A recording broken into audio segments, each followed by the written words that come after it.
X-Men live action reboot. It's finally happening.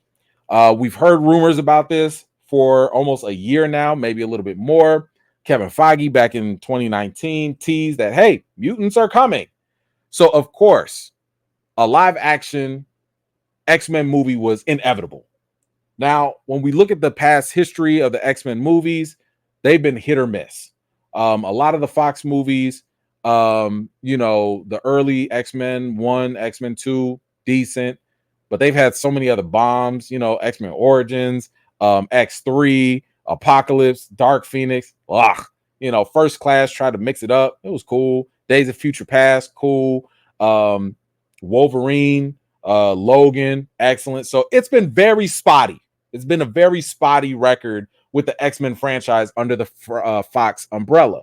But ever since Marvel took over, there's been hope that Marvel will do a better job. Now, one positive sign has been the fact that with Deadpool, Marvel did not Disneyfy it by allowing Deadpool to be rated R. Deadpool is going to be the first rated R live action movie that we're going to get under the Marvel Studios umbrella.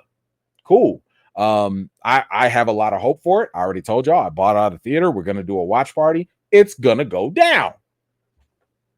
But I've also told y'all that the X-Men have probably been one of, if not the most profitable franchise and most recognizable IP when it comes to Marvel, next to Spider-Man and Hulk, right? They failed Hulk already, but Spider-Man is definitely number one for them at this point. But Sony owns them, which means it's up to the X-Men to deliver. You need this movie to deliver. So we have an update, and that is they have found this guy. Y'all don't know who that is? I don't either. But that is Michael Leslie. Michael Leslie is now going to be the new writer for the live action reboot. Says here, screenwriter Michael Leslie also did The Hunger Games, The Ballad of Songbirds and Snakes, is in talks with Marvel to write the first X-Men movie. So let's kind of make that clear. He's only in talks. It's not 100% official, but for the fact that they're actually reporting it, it's probably more so a sign, a good deal. It probably is. Now, you guys are going to have to help me with this. Have y'all seen The Hunger Games, the Ballad of the Songbirds and all that? I haven't seen it. I was kind of turned off with the last Hunger Games movie. I watched all of them, but this last one, I was kind of like, I'm just not that very interested. So you guys let me know. Did y'all like it? Did the writing stand out for you? I mean, I remember when it came out, people were kind of like, meh. So I don't know. So I'm not going to comment on it specifically because I have not watched all of it. I haven't watched it. So we do have a little information here. It says here that, Leslie is British born, started his career in 2007. He adapted Shakespeare's Macbeth, which had Michael Fassbender, and he also did Assassin's Creed.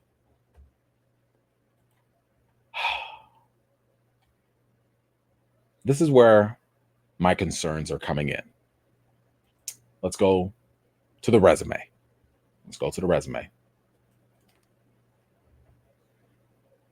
So he was born in the UK.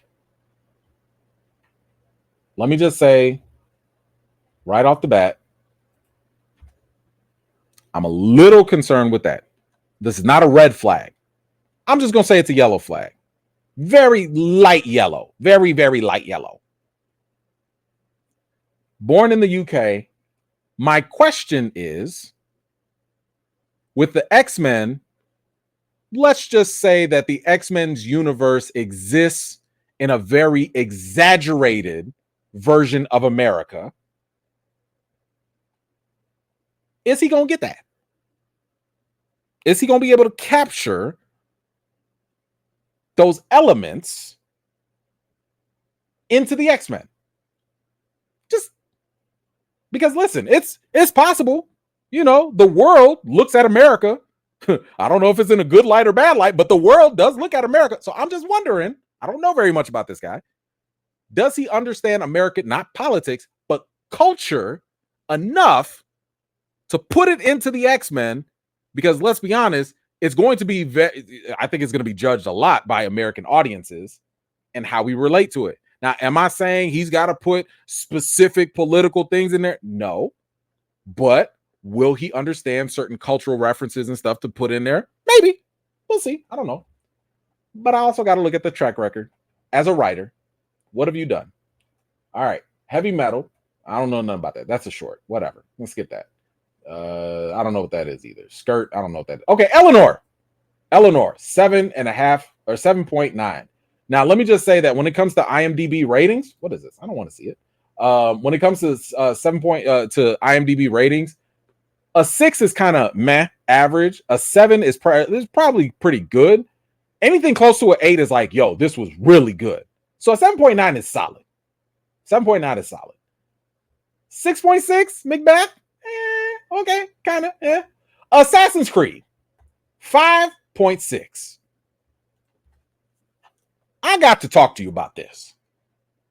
This is where my first red flag comes in for Mr. Leslie. Assassin's Creed was trash. It was absolute trash. And I say that as an avid Assassin's Creed fan. I own probably almost every Assassin's Creed game for the PS system, PlayStation. I haven't played them all, but I own almost all of them. And I played, I want to say half of them. Assassin's Creed is one of the easiest video games that anybody could adapt. Anyone. It's a simple concept.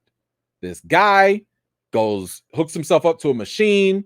He's going back in the past to ancestors, and every memory is a different adventure at a different time in a different location. Maybe he's in the 1600s in the Middle East. Maybe he's in, the 1700s in England. Maybe he's in the 1400s in Egypt. Whatever.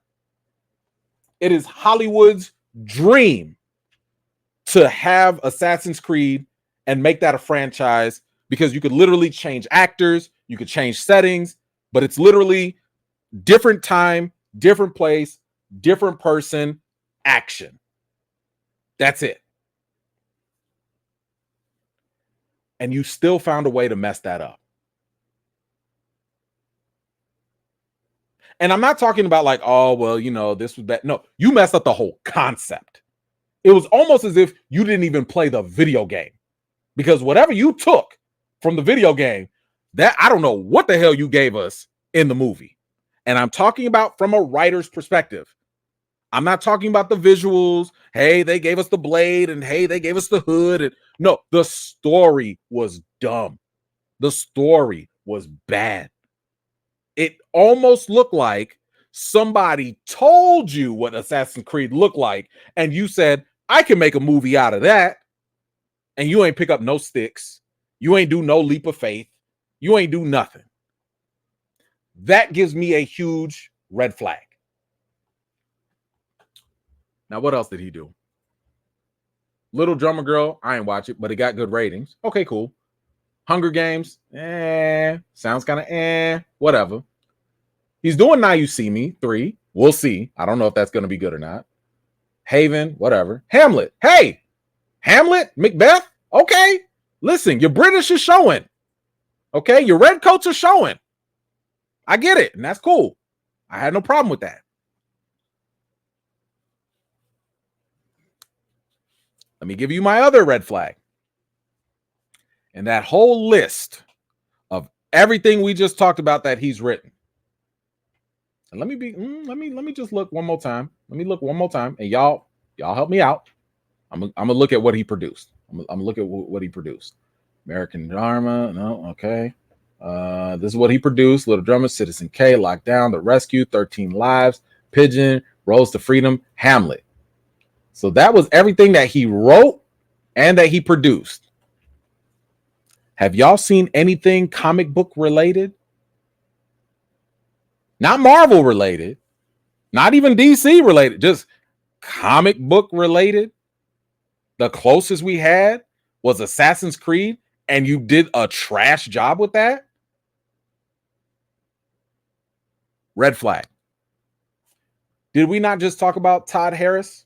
We talked about Todd Harris, who is going to basically be the creator of Eyes of Wakanda. I have no idea what he's done. I have no idea who he is, but this guy, he was a storyboard artist, and he's had an extensive resume full of Marvel stuff in general and John Wick stuff. That's the most we know about him. I haven't seen him do storyboards, but at least his resume says, I'm familiar with this genre. I'm familiar with this franchise. Here's why this is a red flag for me.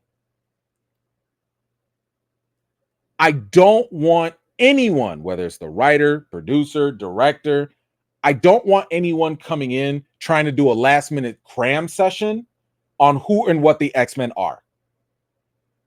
That's what I don't want. Now, maybe Michael Leslie, maybe he is a deep X-Men fan and we just never knew it. It's very possible.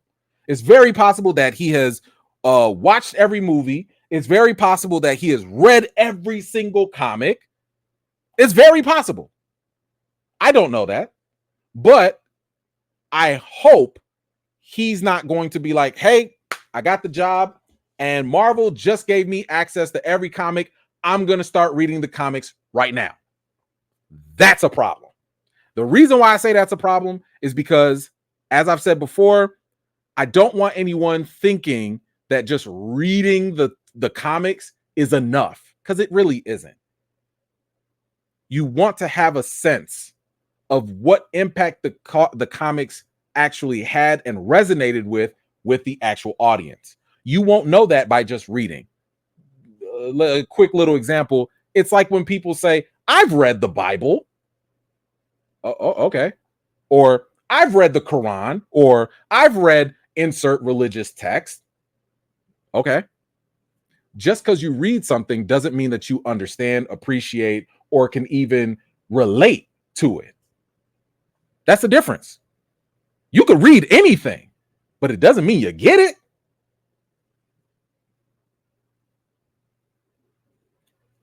Here's my other concern, because y'all know E-Man does some research.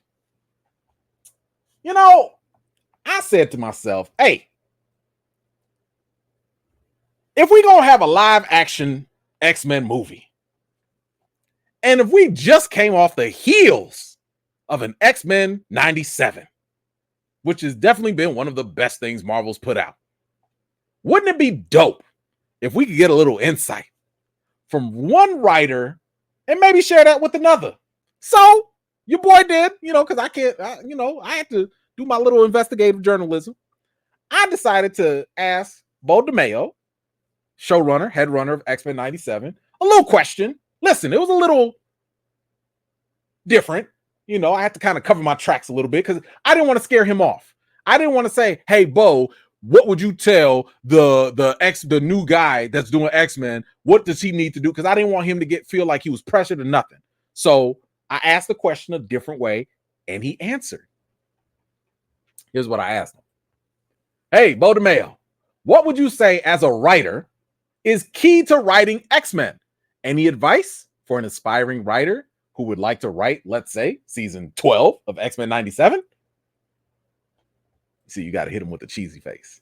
Because I do. And here's the thing. I do mean that. Like, it's not like I don't mean this question, but I did want to see what he had to say. And he responded, thankfully. And shout out to Bo, by the way. Shout out to Bo. Look into yourself and figure out how its themes have manifested in your life. Then take what you learn and hide it in an over-the-top soap opera with superpowers. Man, if that ain't X-Men 97, I couldn't tell you what is.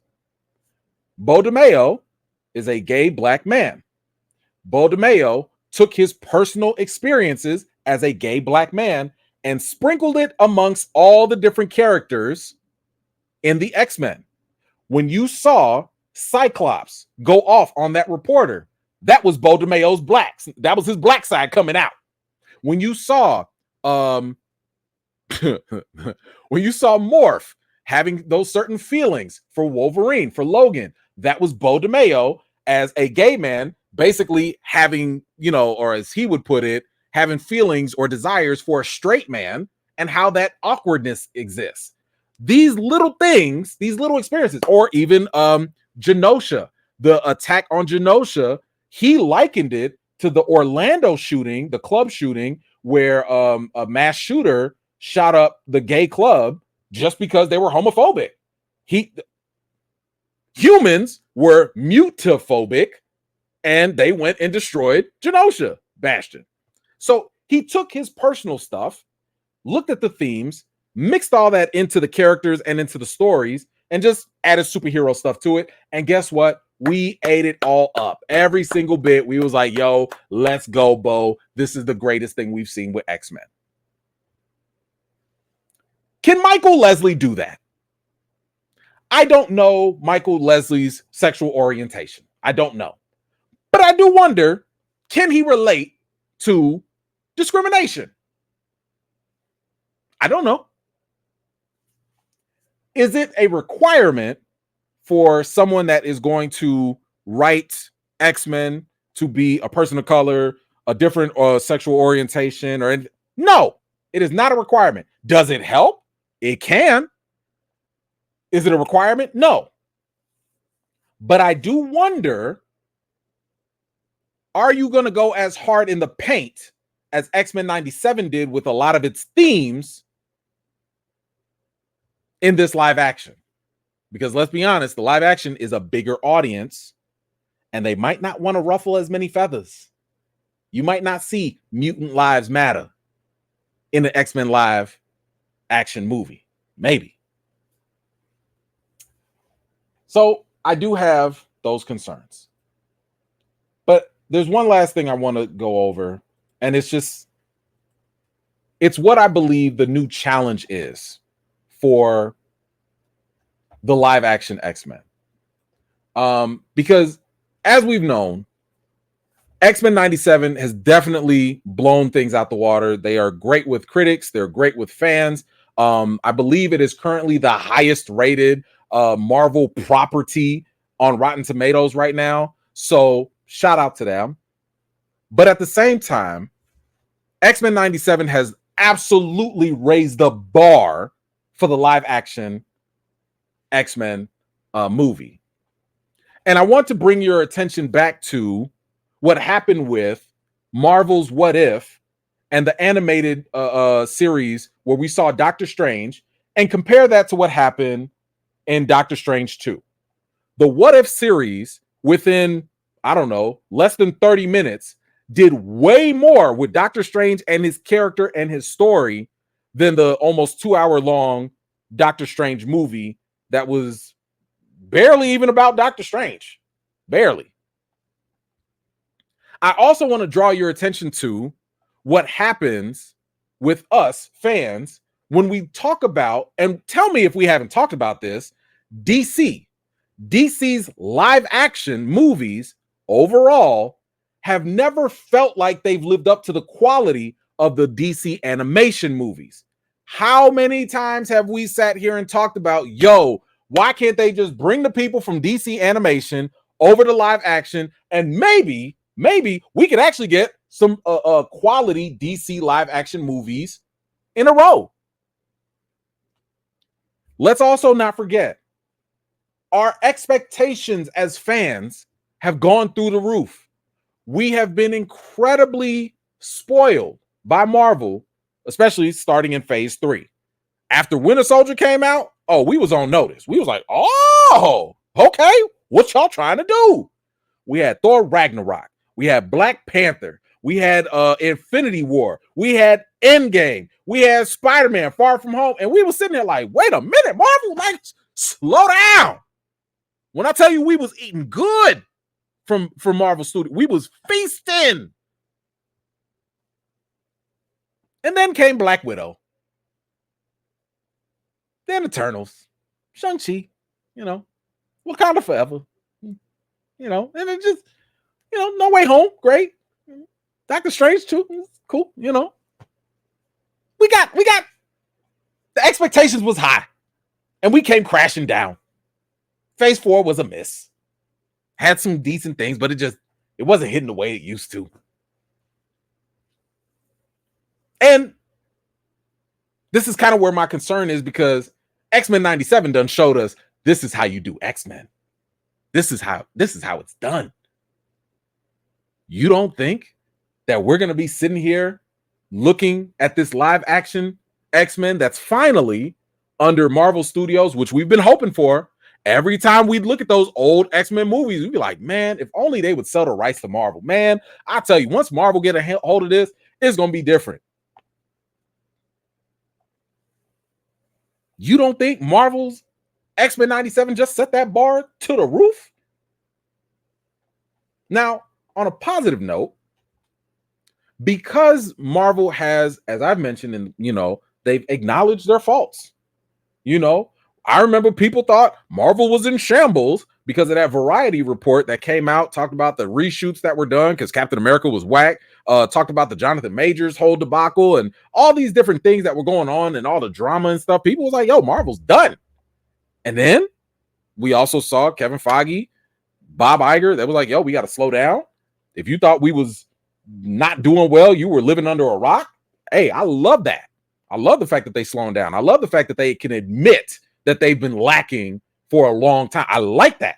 So that is great. I like the fact that they've already announced that they're making changes with their TV shows. They're making changes with their movies. They're doing the necessary thing. They're firing bad writers, Blade, and they're hiring people that have better track records. I like that.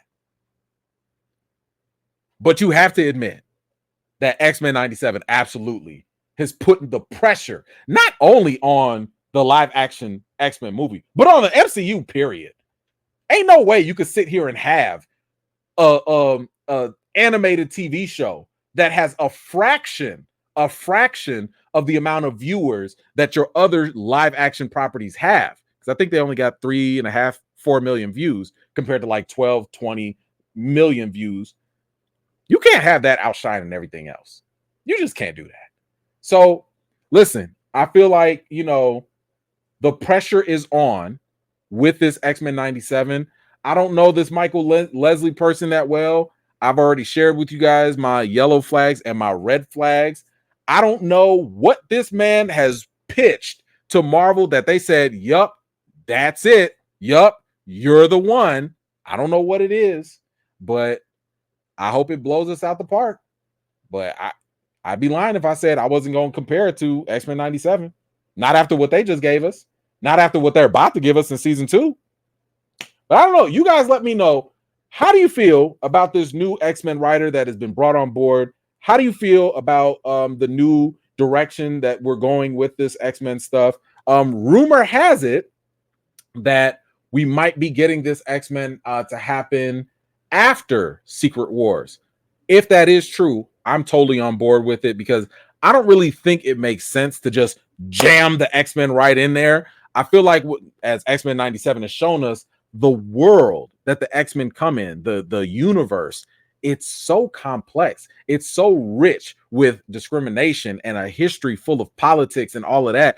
It doesn't make sense to just be like, okay, well, because we want X-Men, we got to throw them in there right now and let's just go. I feel like you do need to reset the universe. I feel like you need to make sure that everything, we get the history, we get all the drama, we get all the politics, we get all the social elements in place so that it feels authentic and real and not forced and contrived. But you guys let me know, what do you think about this X-Men live action movie? Do you have high hopes for it? Do you need to see more? We still don't have a director yet either. Whatever you think, let me know in the comments down below. Thank you so much for watching. This was just a segment of one of my live chats, and if you're interested in joining in on the next one, be sure to subscribe and turn on your notifications for more. I've got more videos and reviews to do for you all, and until next time, I'll see you all later.